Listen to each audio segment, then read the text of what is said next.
नमस्कार, आप देख रहे हैं आज तक और आपके साथ मैं हूं शशि तुषार शर्मा।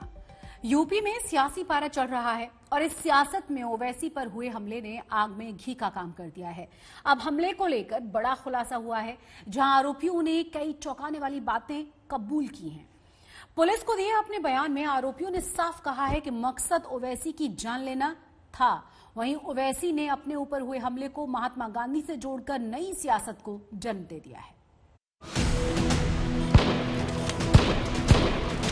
आखिर ये कौन लोग हैं जो गोली पर भरोसा करते हैं, बैलेट पर नहीं करते? गोलियां चलाने वाले वही लोग हैं जिन्होंने महात्मा गांधी को कत्ल किया। मैं जेड कैटेगरी सिक्योरिटी नहीं चाहिए मुझे। मैं आजाद जिंदगी गुजारना चाहता हूं। मैं घुटन के साथ जिंदा नहीं रह सकता इस दुनिया में। जिन गोलियों की गूंज संसद में सुनाई दी, जिस हमले ने यूपी की सियासत को गर्म कर दिया, अब उस हमले को लेकर सनसनीखेज खुलासा हुआ है। आखिर कैसे रची गई साजिश? क्यों ओवैसी को बनाया गया निशाना? कहां से आई गन? कहां से मिली लोकेशन? मकसद क्या था? जांच आगे बढ़ने के साथ साथ बड़े खुलासे सामने आ रहे हैं।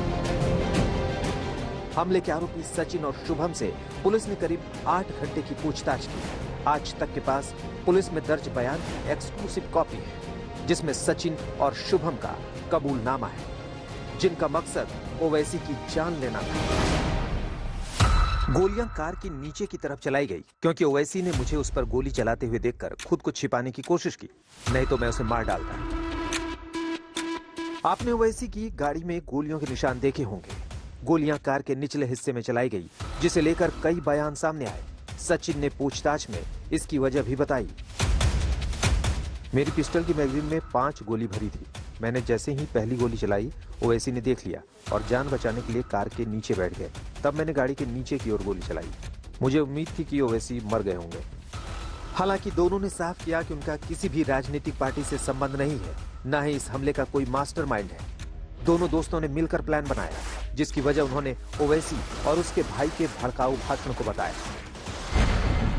पुलिस में दर्ज बयान के मुताबिक दोनों 15 दिन से लगातार ओवैसी का पीछा कर रहे थे।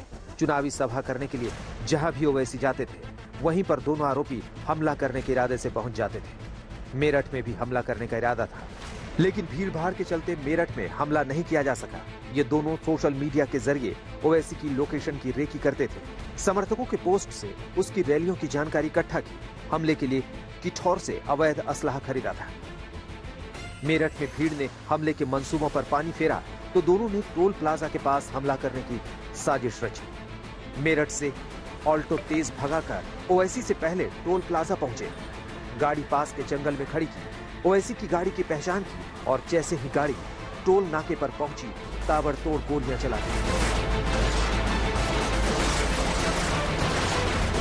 2018 में शुभम और सचिन की मुलाकात हुई और कट्टरवादी विचारधारा के चलते दोनों की दोस्ती हो गई, जिसके बाद ओवैसी पर हमले का प्लान भी 2018 से बनाना शुरू कर दिया। रेडिकलाइज क्यों हो रहे हैं इस तरह के लोग? अगर आप होश के नाखून नहीं लेंगे तो याद रखिए, लोकशाही में रूल ऑफ लॉ खत्म हो जाएगा और रूल बाय गन चलेगा।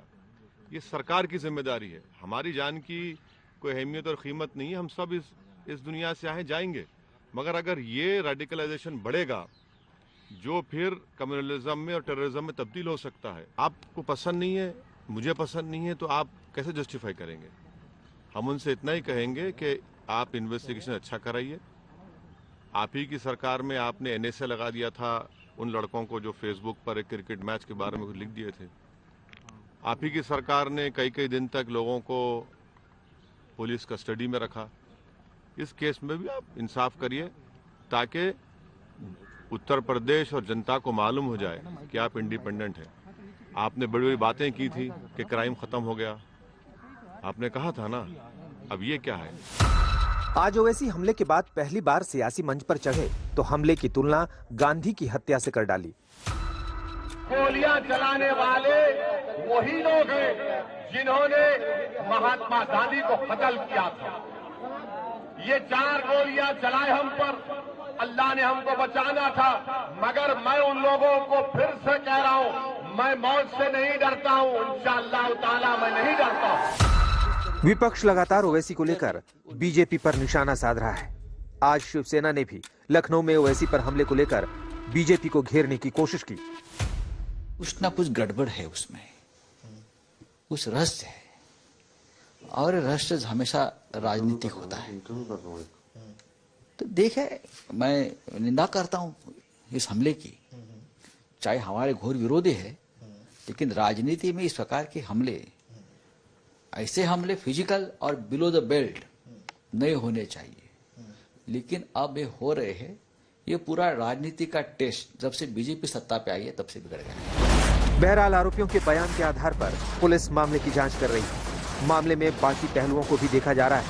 आरोपियों के परिजनों से सवाल जवाब किए जा रहे हैं। उनकी कॉल डिटेल, लोकेशन और सोशल मीडिया अकाउंट के आधार पर बयानों को क्रॉस चेक किया जा रहा है। मामला संसद पहुंच चुका है, जहां सोमवार को गृह मंत्री अमित शाह हमलों को लेकर ब्रीफ करेंगे। तंसीम हैदर के साथ अरविंद ओझा, दिल्ली आज तक। और इस वक्त बड़ी और अहम खबर ये आ रही है कि ओवैसी गोलीकांड को लेकर इस वक्त की बड़ी और अहम खबर कि स्टार प्रचारकों की सुरक्षा को लेकर चुनाव आयोग ने संज्ञान लिया है। चुनाव आयोग ने राज्य सरकारों को निर्देश दिया है कि अपने अपने राज्यों में वो स्टार प्रचारकों की सुरक्षा को सुनिश्चित करें। चुनाव आयोग ने कहा है कि इसके लिए नोडल ऑफिसर्स की नियुक्ति की जाए, जो राज्य और जिला स्तर पर सुरक्षा व्यवस्था की निगरानी करेंगे। तो वैसी गोलीकांड के बाद चुनाव आयोग ने संज्ञान लिया है और आपको बता दें कि नोडल ऑफिसर्स की नियुक्ति की बात कही है। साथ ही साथ कहा यह है कि जो राज्य जहां जहां इलेक्शंस हैं, राज्य और जिला स्तर पर सुरक्षा व्यवस्था की निगरानी होनी चाहिए नोडल ऑफिसर्स की तरफ से। ओवैसी पर तगड़ी सियासत भी चल पड़ी है। समाजवादी पार्टी कह रही है कि बीजेपी का प्री प्लान है, तो सभी दल हमले की निंदा कर रहे हैं। आपके घर के सामने एक नाथ है, एक सांप नाथ है। समझ गए ना क्या बोलना चाहिए? आपका सलामत रखे आपको। एक नाथ है, एक सांप नाथ है। तो आप क्या करेंगे? आप मदारी को बुलाएंगे ना? वो मदारी आ गया। हमला किसी पर भी हो वो दुखद है, लेकिन अगर हमला सोची समझी रणनीति से हो। हमला करने वाले कौन हैं? भारतीय जनता पार्टी के गुंडे हैं। उनकी तस्वीरें किनके साथ हैं? उप मुख्यमंत्री के साथ हैं, केंद्रीय मंत्रियों के साथ हैं। तो ये बीजेपी सरकार ने हमला कराया है जानबूझ करके कि पश्चिमी उत्तर प्रदेश में ध्रुवीकरण हो जाए। इसकी जांच होनी चाहिए। जांच तो पुलिस करेगी, बाद में निकलेगा, लेकिन जनता ने जांच कर ली है कि ये मिली भगत ए टीम बी टीम का साझा समझौते की फायरिंग है। इलेक्शन कमीशन ऑफ इंडिया को चाहिए कि वो सख्त एक्शन ले उन तमाम ऑफिसर्स के खिलाफ और उन तमाम लोगों के खिलाफ जो इस सिक्योरिटी लैब्स के जिम्मेदार है। कोई भी लीडर हो, कोई भी हमारे लोकतांत्रिक व्यवस्था में अपनी बात रखता हो, हमें पसंद आए या हमें ना पसंद आए, कोई भी हो, उस पर हमले तो नहीं हो सकते ना। हमला किसी के ऊपर भी हो ठीक नहीं है, उचित नहीं है। मैं इसकी निंदा करता हूँ। अब वो जांच की मांग कर रहे हैं। गृह मंत्रालय जो चीज समझेगा करेगा। माननीय अमित शाह जी ने सुरक्षा दी है। और इसी के साथ हमारी इस खास पेशकश में बस इतना ही, लेकिन देश और दुनिया की तमाम बड़ी और अहम खबरों के लिए आप देखते रहिए आज तक।